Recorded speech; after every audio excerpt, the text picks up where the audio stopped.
I don't know how to read. Yeah, no, what do they teach you out there? Welcome to the Firearms Insider Gun and Gear Review Podcast. This is episode 245. On this show, we showcase gun reviews, gear, and anything else the gun enthusiast may be looking for. We strive to evaluate products from an unbiased and honest perspective. I'm your host, Chad Wallace from the Firearms Radio Network, your source for broadcasts for shooters, hunters, and all things firearms related. In this show, we'll be discussing the AOS system, Strike Industries Blade Sight, and the Rex Zero One Compact. Tonight on the podcast, we have the regulars, Zane, Tony, and Rob. So, what did you Yahoos do in guns this week? I don't See, care I'm not who's. a Yahoo. I'm a Wahoo. So if you're going to do that, I'm not going to respond to the Yahoo. Okay, Okay. Wahoo. I worked all these last couple weeks, and I'm going to keep working for the next few weeks. So I did nothing. Sounds boring. Yes, Next. that is my life. I taught a requalification class for armed security guards. So I got a couple people got their annual qual in, and then I shot a little bit, and I ordered some, and my stuff came in, but I didn't actually put it on my gun, so I was being lazy. So I did make it to the range, get to do some shooting. Nice. Nice. Tony, you probably got a lot to tell us. Yeah, I do. I was actually trying to think of what actually I did pew pew related. Oh, took 3 ARs to the range. One had the Trojan Firearms drop-in trigger. One had the regular mil-spec trigger, and one had the ALG ACT trigger. And I wanted to compare them. And I figured it would be unfair to shoot 3 different rifles, so I just swapped out the lowers just to check it out on the same upper, seeing as I had the same optic on it and everything. And shot groups just at 25 yards, not to see if you could group, but to see how much work I would have to put in for the different triggers to make it group well. And you can tell, even though the trigger pulls weights are within 3 pounds of each other as you go through, or a couple pounds of each other, you can really tell in the trigger pull how much easier it got to shoot tight groups the lighter the trigger pull got. You know what I mean? Oh, Like yeah. like you can tell. Like it doesn't make you shoot better. It makes it easier to shoot better. So and that was just part of what I was doing. That was the new lightweight build. If you guys follow Ian and Carl over at In Range TV, they did something called "What Would John Browning Do?" They had, excuse me, no, what would Stoner. Stoner do? And they built an AR using modern components and everything. Well, I'd already had the G-Wax Armory lower, and I just got an upper I caught on sale from Palmetto State Armory that was pretty stripped, and I put that on, and it is really lightweight. The rifle probably weighs 6 pounds, if 6 pounds, probably weighs less. Um, well, it was a fun shooter, though. I'm putting more time in it. And then, of course, we were down at New Jersey SafeCon, which was held on the 22nd down at Community College in Cumberland County. And it was great, a lot of fun. Sean was the MC, and he did a bang up job down there. What's his name came from NRA TV? Cam Edwards. He came down for the third time and spoke at the event, and it was really cool meeting him. But it's funny when I walk up and Cam Edwards go, "Hey Tony, how you been?" I'm like, "Wow, that's pretty effing cool." like when he recognizes me, he does 3 hours every day on the air, and it was cool meeting all of our pro gun friends in Jersey, talking about a lot of the laws and lawsuits that are coming down. So that's what we did Saturday. So it was pretty cool. And if you guys want to see the road trip down with Sean and I, check it out on the Second is for Everyone. It's pretty funny because Sean gets in the car and just starts up the phone and starts doing a Facebook Live without like saying anything to me, and we're just on for like an hour. So it was fun. And then we did the podcast down there too. So that's what I did. Okay, I think I'm keeping it short. Well, you don't have to. I mean, doesn't matter to me. Let's see. I actually did a lot of gun related stuff this weekend. We had local gun show. Did. I did. We had the local gun show. Aaron from the Off-Road Podcast here on the Firearms Radio Network. He is now in Oregon, so he drove down and we wandered around the gun show. We succeeded in purchasing nothing, so there is that. Fun him coming down. Wait. Cool. You went to a gun show and didn't buy anything? No, that's usual. Why would I do that? The internet's cheaper. It is so true. It is so true. The internet is cheaper than gun show. Yeah, but I think it's kind of not nice to go out, look at stuff, and then buy it off the internet. Then what's going to happen is all those local places will close down. Oh, I buy from the local places. The problem is, I don't know about up there, but at least around here, gun shows aren't even gun shows anymore. It's just where all the FFLs go and set up their regular counter. They just move for the day. Back, years ago, there's gun a lot shows of that. That you could go find deals from like private dudes and stuff. Now it's like FFLs are just setting up a booth. I'll agree with that. Yeah, there's a lot of that, but there are still some local people that set up and you can find some deals. Well, so the beef jerky is usually pretty good. No, see, at these gun shows they try to limit the amount of extra stuff. So that's the only reason I go. I don't even go for guns. It is mainly guns and stuff. So there is that. It is a plus. But yeah, unless you're picking up ammo so you don't have to pay shipping or something like that. Yeah, I don't usually buy stuff there. But then on Sunday, I went and shot a speed steel match, local. I somewhat cheated by using a 22 rimfire pistol. There is a separate class for it, so and I did win. I did come in first in the rimfire pistol class. I was shooting limited, which means no optics or compensators, but I also happened to beat the rimfire pistol open shooters also. So I was fairly pleased with my outcome. Had a lot of fun. My friends were there. One of them listens to the show, so he told me to do a shout out for him. So I told him to screw off. That's a real friend. Hey, could you do a shout out for me? Yeah, F off. So Drew knows who he is. So there you go. Oh, you just did a shout out. You I know. Oh, no fooling you, Rob. No, Rob's on it today.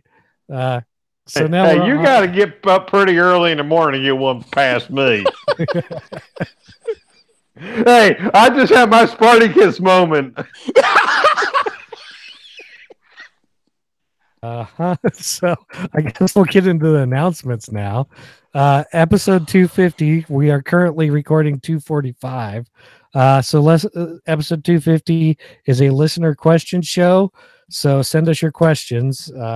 Anyway, there's a post on Facebook, Instagram. So you could just ask them there. However you want to get a hold of us, you can send us an email, whatever works. Bandwidth sponsor is our buddies at Patriot Patch Co. Patch of the Month Club is always going. I don't know what next month is. Of course, we have the Always Vigilant for this month. And they have a bunch of new World War II themed patches for pre-order. They have a B-17, a Sherman tank, a Willys Jeep, a Garand, a Trench shotgun, and a Thompson. So Jake's got to stop that crap. I'm going to go bankrupt buying all them daggone patches. I saw these 6 patches come through, and I was like, man, I got to get all of those.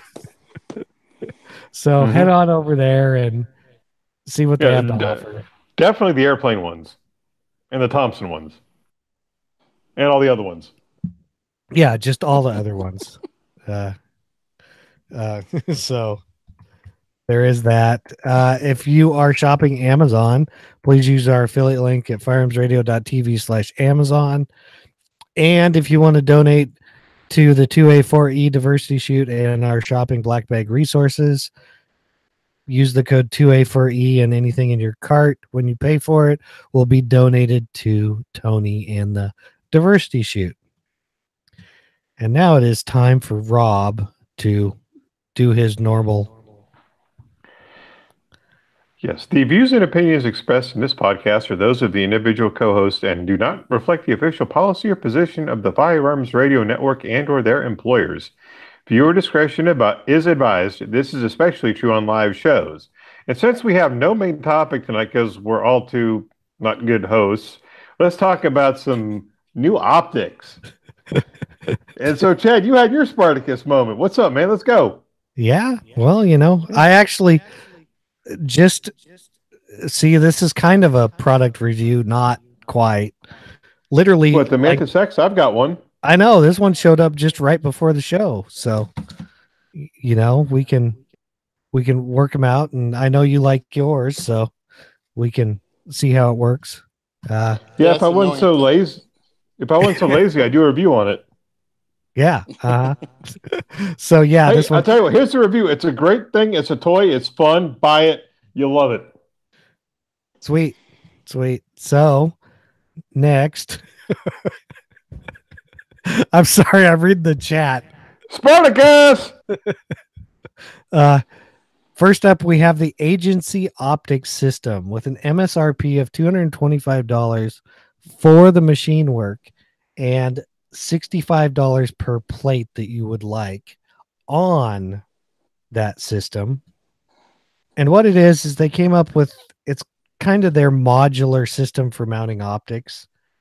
$225 gets you their AOS cut, and then like I said, the $65 gives you the other stuff.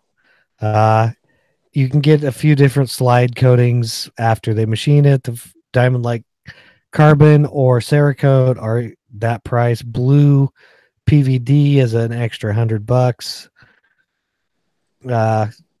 There is that, but what this thing does is it's more robust type of system than the Glock system.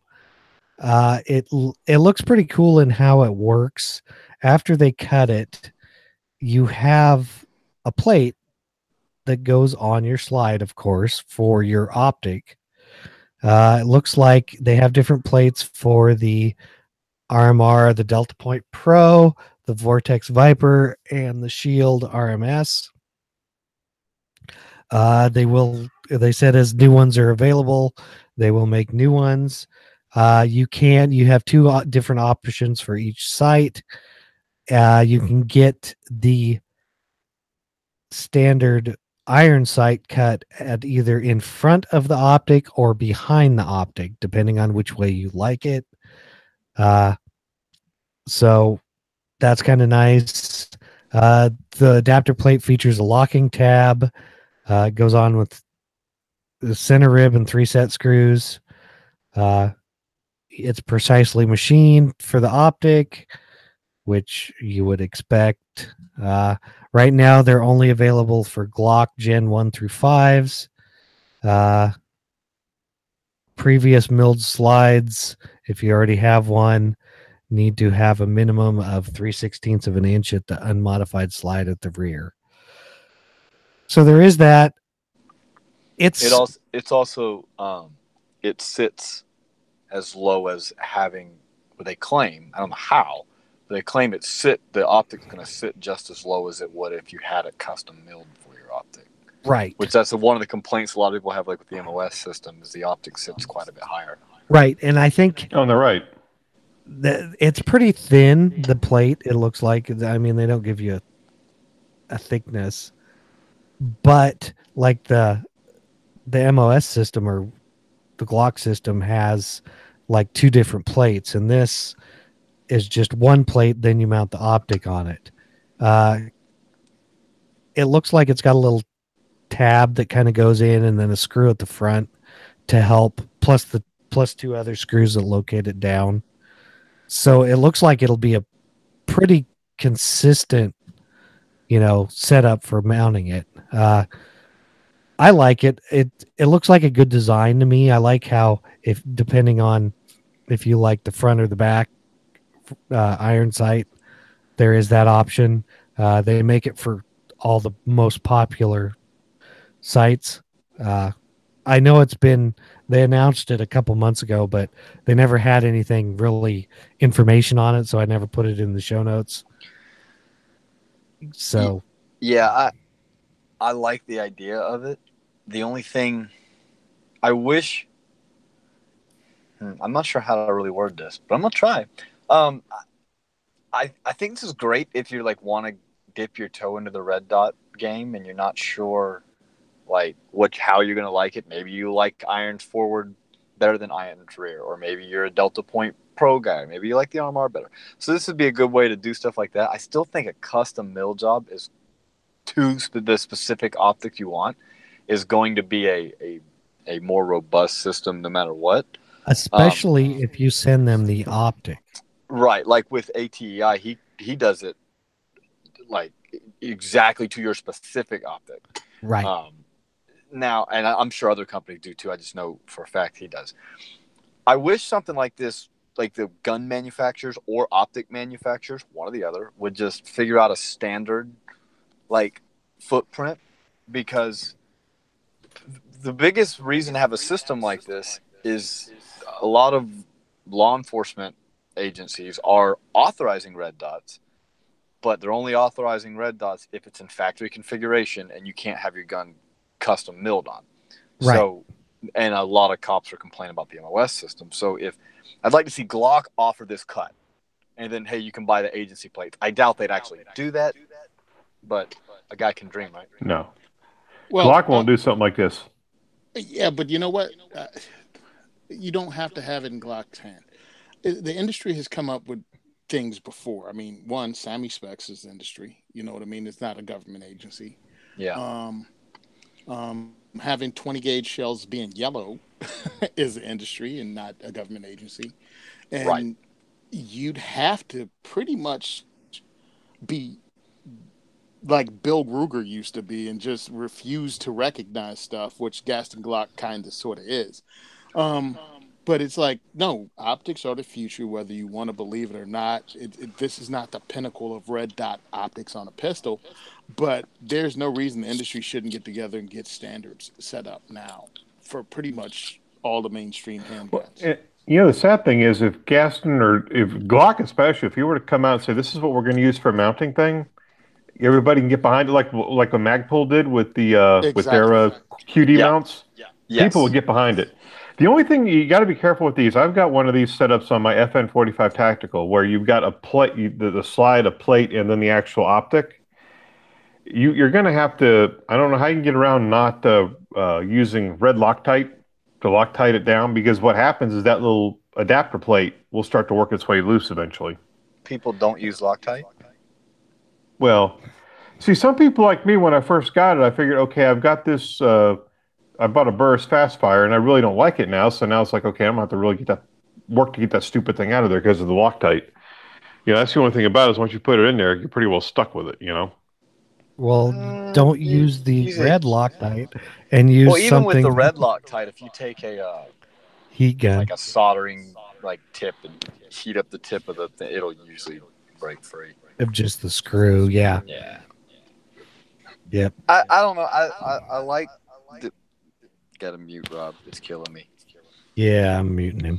I like the idea of this, but I think that the industry is going to have to come up with a standard for this. I'm sure they will. Either the optic makers are going to be like, okay, this is going to be the footprint of pistol optics, or the gun manufacturer is going to be like, this is the size cut we're putting on the top of our guns. Right. And y'all I think figure it out. I think the problem is it has to do with, they're running into like Trigicon has theirs patented, and the Delta Point Pro's patented. I don't know about the Vortex, and it's like like Rob said, do like Magpul did. Don't run the patent or give everybody the rights to it for something super cheap like $1.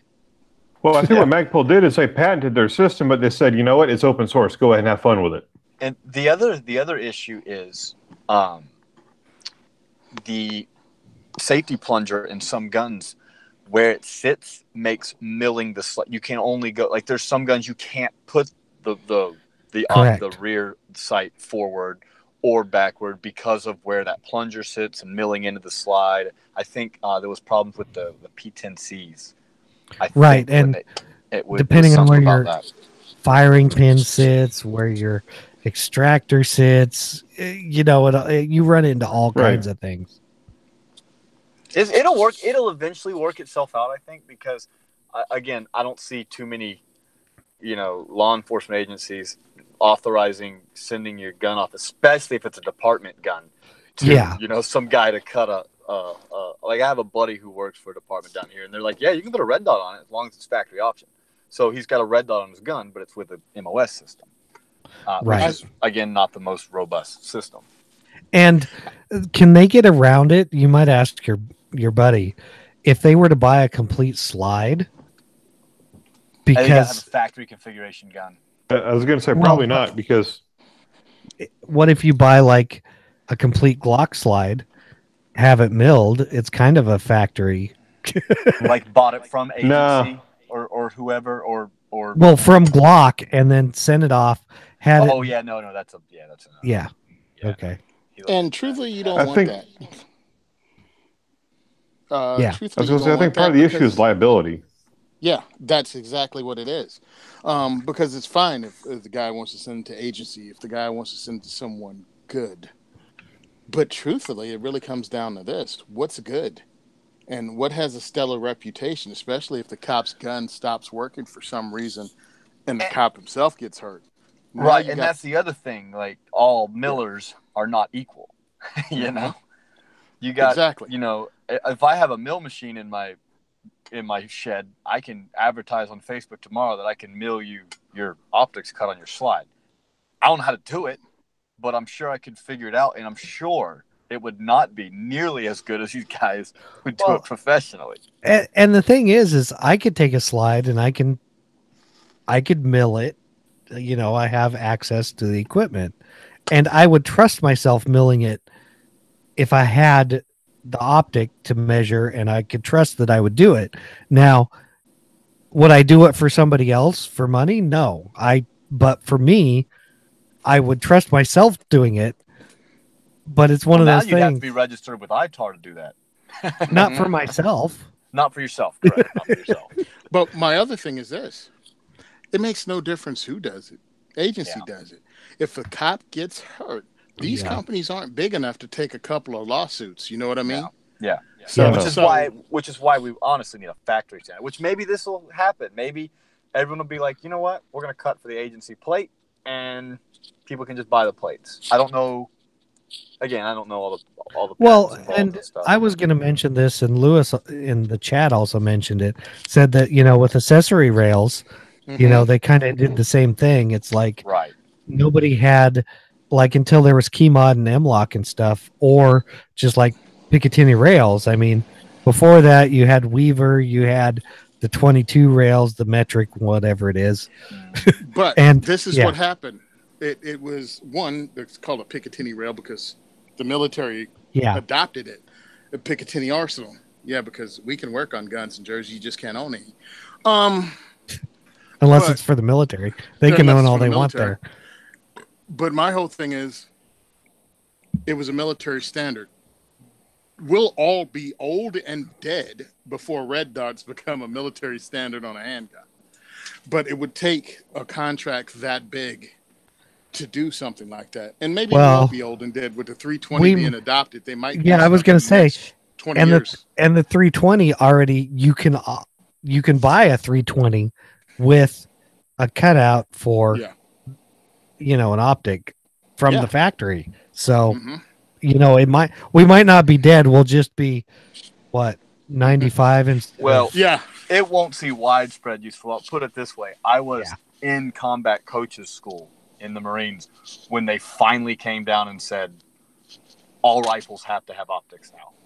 So military's a little slow to catch on stuff. Well, the military doesn't do fads, and the people they put in charge of procurement for firearms aren't gun dudes.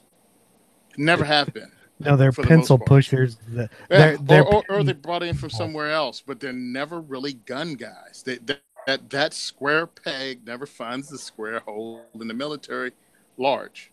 Like overall, that might be specialty units to do something crazy, like when the guy was building the SEAL teams back in the early '60s, and bought a bunch of AR-15s because he heard the Air Force had. Yeah, that was for 2 units, SEAL Team 1 and SEAL Team 2. But it was never like, yeah, the guy's in charge of procurement for the entire Navy is a gun guy. Yeah, exactly. Well, I guess we can put that to rest, and I wouldn't mind having one, but that's just me. Next up, we actually have something. You say it's for Gen 1 also? It says it's for Gen 1 and Gen 2, 1 through 5. 1 through 5, they can cut all of them. Yeah, because what they do is they're milling the slides, so yeah, it should be able to work on most of them. Yeah. Yeah, I just thought it was pretty cool. Nothing ever says Gen 1 and 2. That's true. That's true. Next up, we have the Strike Industries Glock modular blade sight with an MSRP of $49.95. The other, what was it? Last week we had one of their products on, and of course, I hate dogs. Oh, never mind. We have, when I was looking, they have the Glock modular blade sight, which is interesting. Yeah, I mean, I kind of liked it. I'd like to try one out, and at $50, it's not like they're a bad price. Basically, they make it steel, so there is that. They're making a fiber optic front Glock sight, just black rear. It looks pretty cool. It's got interchangeable inserts, and I think, what is it? They have what they consider yellow, red, black, or white, which is kind of cool that they give you all of those with it. The rear sight is where some of the other stuff is kind of tricky. It's not a U-shaped notch, and it's not a square notch. It is kind of a tapered notch.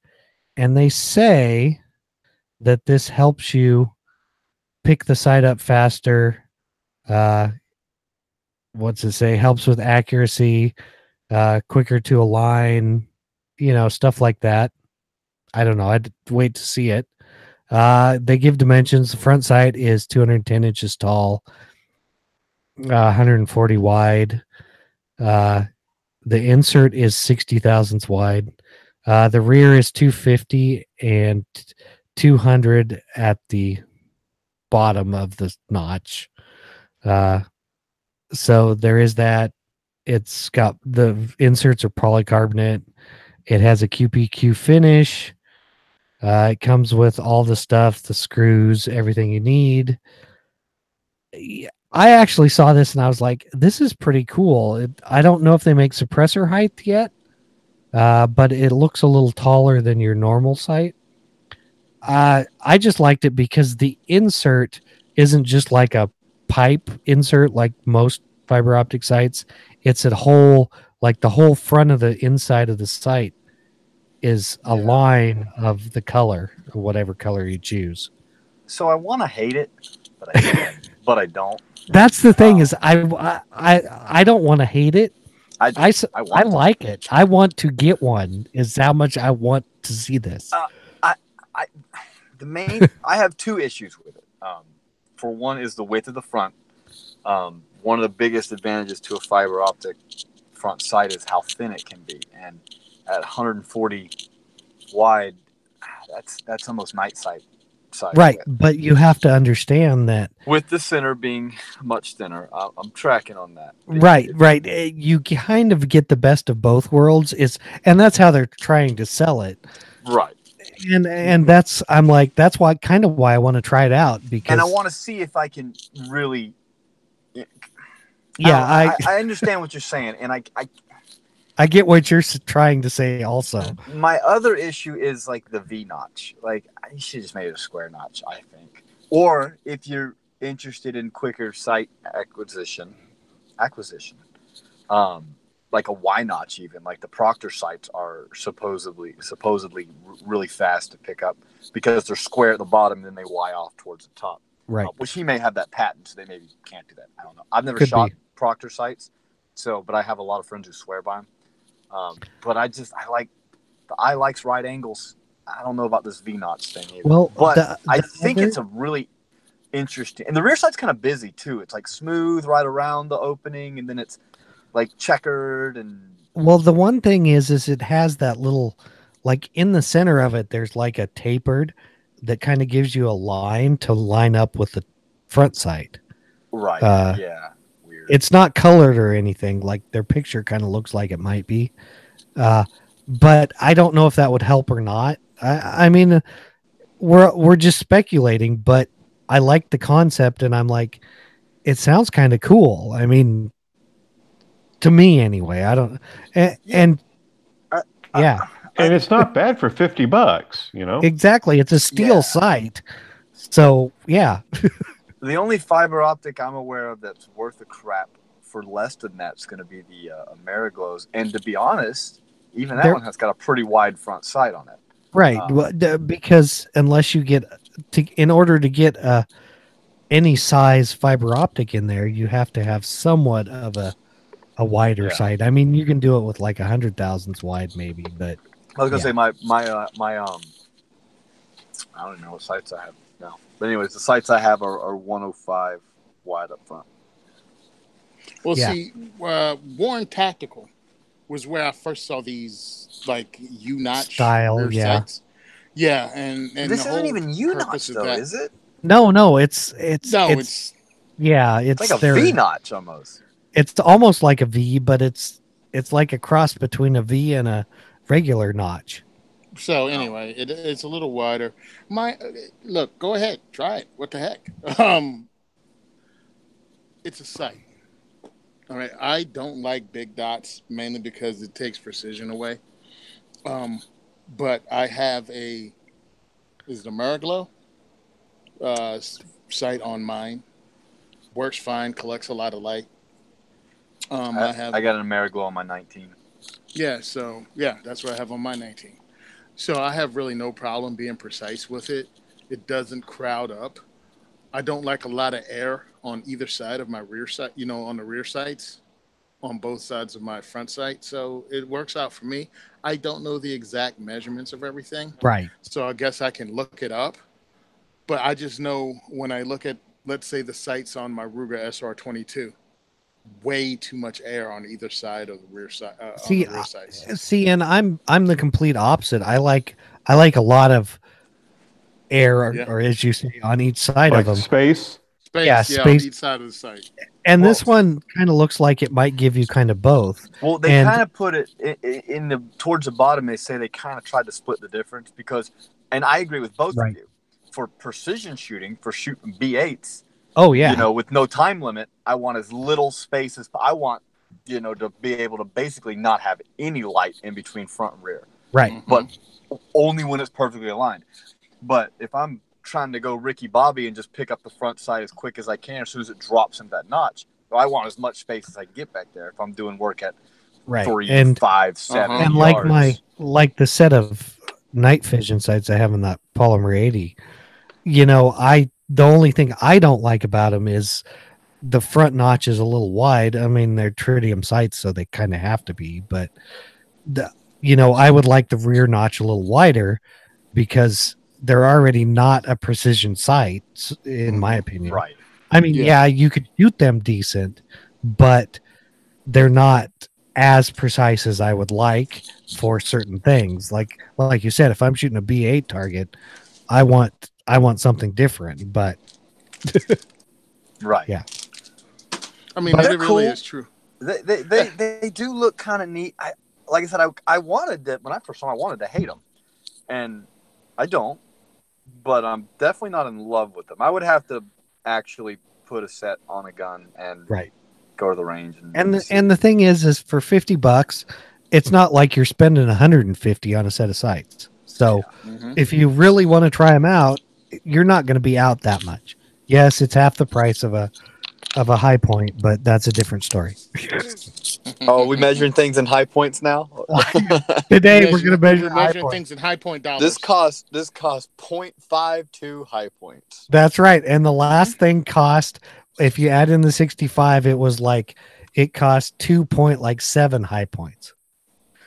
Yeah, wait till this one comes up. Oh yeah, that's like 6.7 high points. I mean, at least the math is easy. So next up, thanks to Tony, we have the Rex 01 Compact. And I guess if you've even looked into the Rex series of pistols, they made a full-size one. Well, now they're making the compact. MSRP on it is $670, and basically it is what, a 226, a SIG 226 copy, or as Tony says, a CZ99 copy.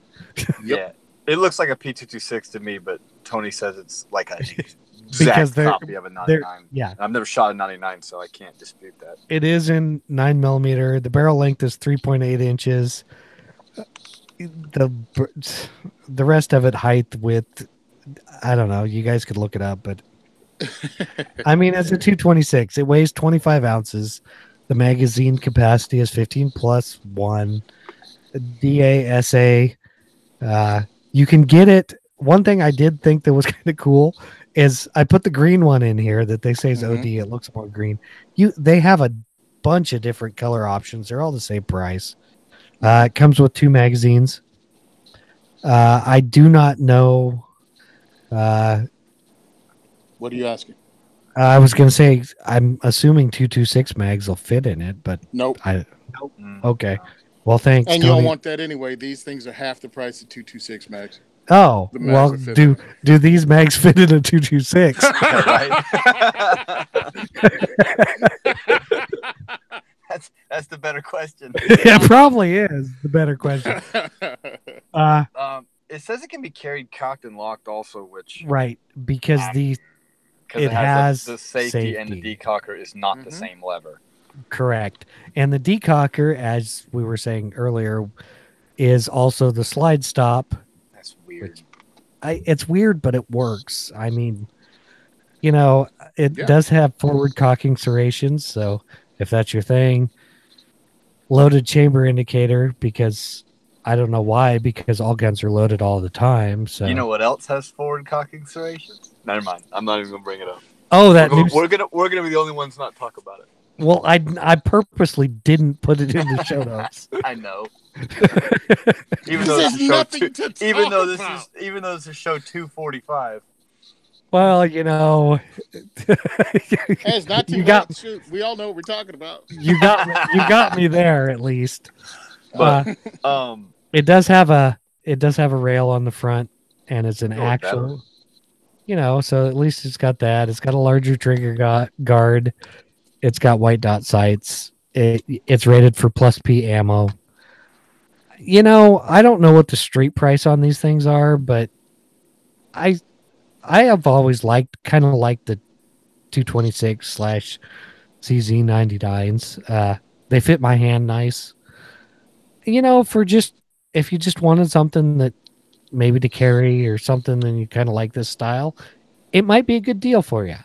I don't know. I've never seen one of the Rex pistols, so there is that caveat. I haven't shot one, but I've been watching videos on them since they came out here. Right. Actually, I started looking at CZ99 stuff mainly because I'm in the surplus, and it looks like a 226. Well, this is the CZ99, but improved. It also looks like a 226. But why not? You find something that works, and you steal as much from it until you do a patent infringement, and then you back off. And that's what they did. That's what it looks like they did. Well, the Smith and Wesson is everything Ruger does. Unfortunately, because these are not made in the U.S., if I'm correct. Yeah, they're not. They don't. Slovakia. Right. They don't have the same laws as they do in the U.S. So some of the SIG patents probably don't apply in Slovakia. But again, No. this is not a copy of a SIG. This is a copy of something else. So Okay. whatever. Anyway, let's roll with it. Let's roll with it. I like the fact, and I've been watching videos, and one of the ones from Nothing Fancy, and he couldn't wrap his head around the whole slide stop is also the decocker. And I'm like, well, that's not how it is on a SIG. It's not a SIG. Stop calling yourself an operator if you can't figure out how to operate something different. Just because it looks like it doesn't mean it's it. This is this gun's operating system. In the same place, if it's ergonomic for it to be a slide release, it could be ergonomic for it to be a decocker. I understand what guys talking about not having a thumb safety on it, because then it would just make it pretty much awesome. But some people like cocked and locked. Yeah, I wish you could get it one or the other. Like, it like really if makes sense. you can order the single action only, or you can order the DASA, because I don't want a safety on my DASA gun. You know, like, and some people say, well, just leave it off. But I like the way it is right now. I like it because you can rack it, put the safety on, and then decock it if you choose to. And for us, crazy, that's not a big deal. But for a lot of people, that's an extra layer of protection that because if you're new to decockers, they can be kind of questionable because, you push the decocker down and the hammer falls. You're like, wait a second here.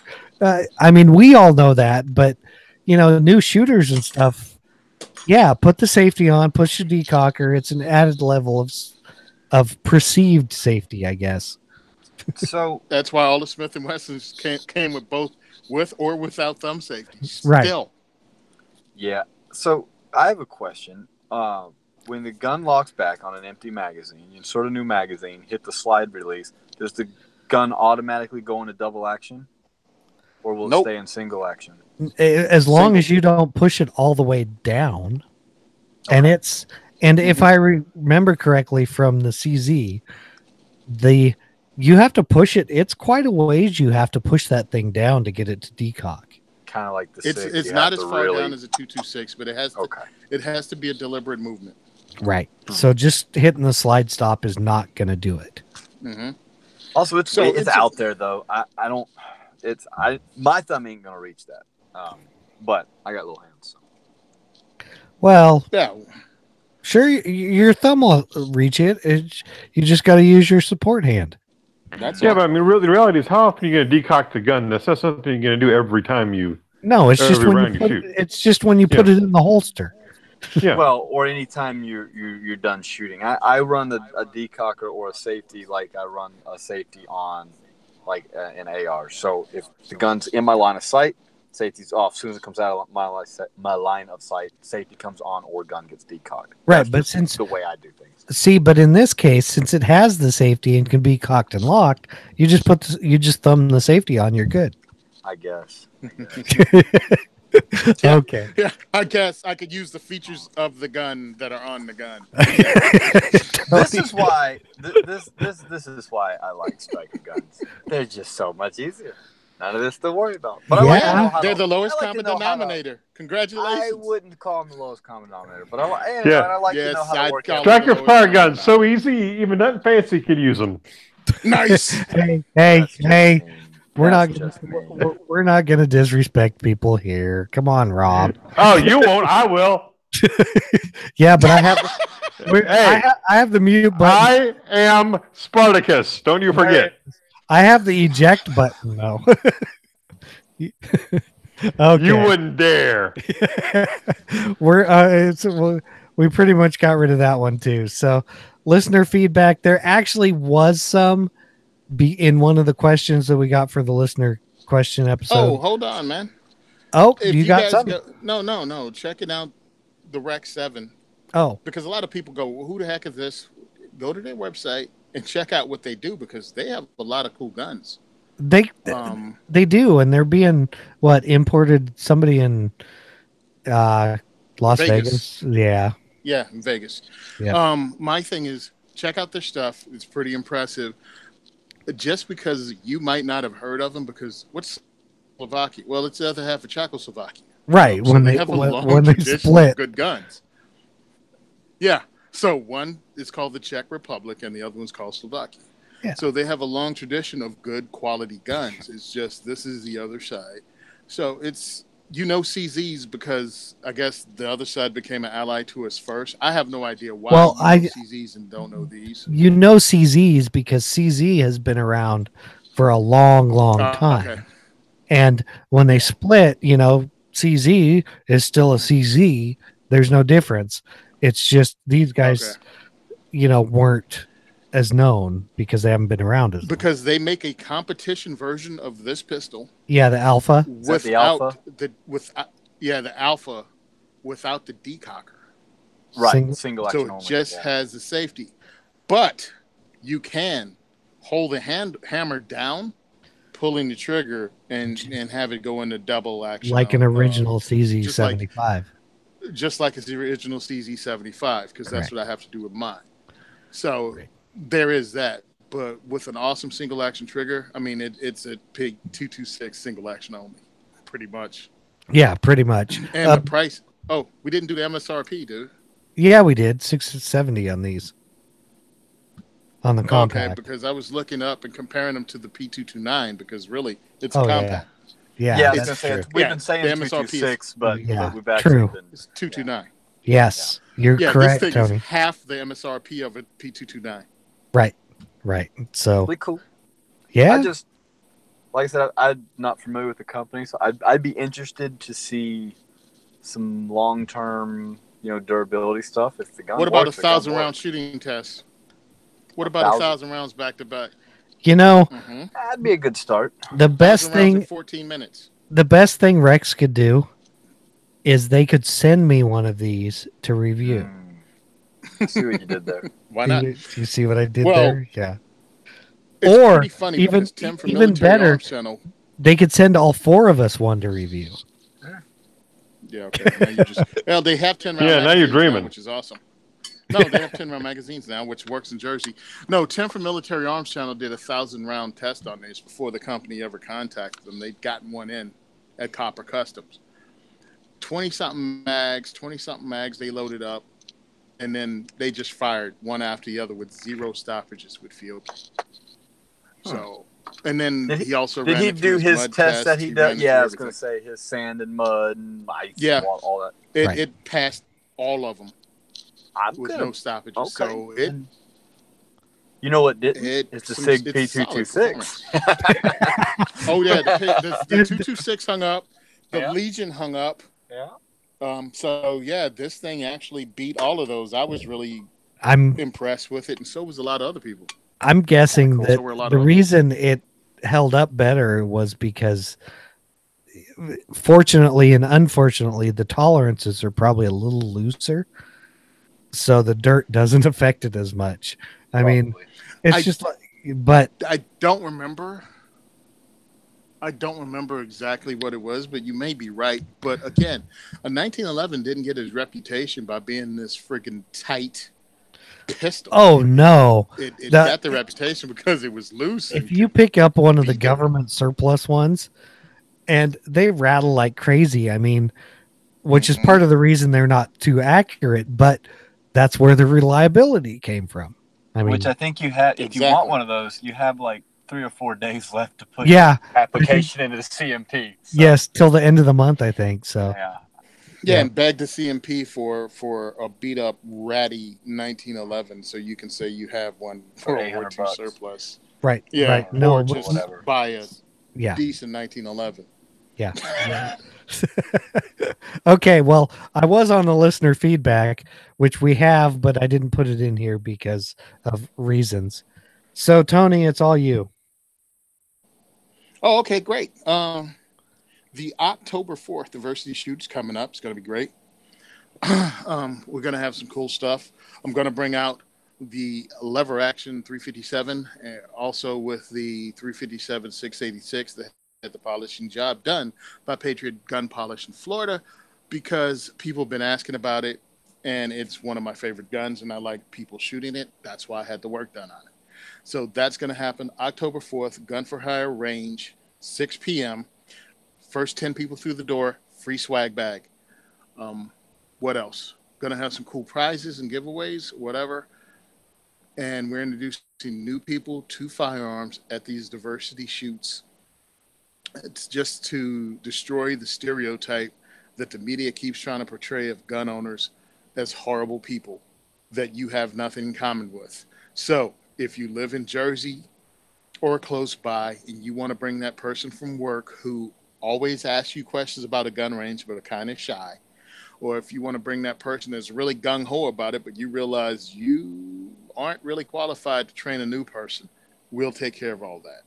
If you want to bring somebody who has this on their bucket list, we'll do that too. So October 4th, Thursday, October 4th, 6 p.m. Thanks a lot. Really appreciate it. I think that was about it. So if you want to reach out to us to help us out, you can check out Simon Says Train on Instagram. You can look at what we do. You can also go to the Second is for Everyone on Facebook or the diversityshoot.com Facebook page to see what we do. If you want to help give us some money, some loot, you can go to our GoFundMe, which is the Second is for Everyone. And if you want to support our Second is for Everyone podcast, you can become a Patreon. Go to Second is for Everyone on patreon.com and see the really cool stuff we have. Plus, at a $5 level, you can be in for a drawing to get a serialized knife that's limited edition. So that's what we're doing. And again, as always, appreciate you guys listening every week. Thank you for allowing me on. Woohoo. Well, send questions, comments, feedback to gungearreview@gmail.com, especially those questions for the Q&A show. Remember to subscribe and leave us an iTunes review. Check out all the other shows on the Firearms Radio Network at firearmsradio.tv. Be sure to visit the Firearms Insider for reviews and industry coverage. Check us out on Facebook at /Firearms Insider. Follow us at Firearms Insider on Instagram. And thank you for listening to the largest pound for pound podcast on the network. And we are out. Bye, Felicia. Woohoo. Well, that was fun. Oh, yeah.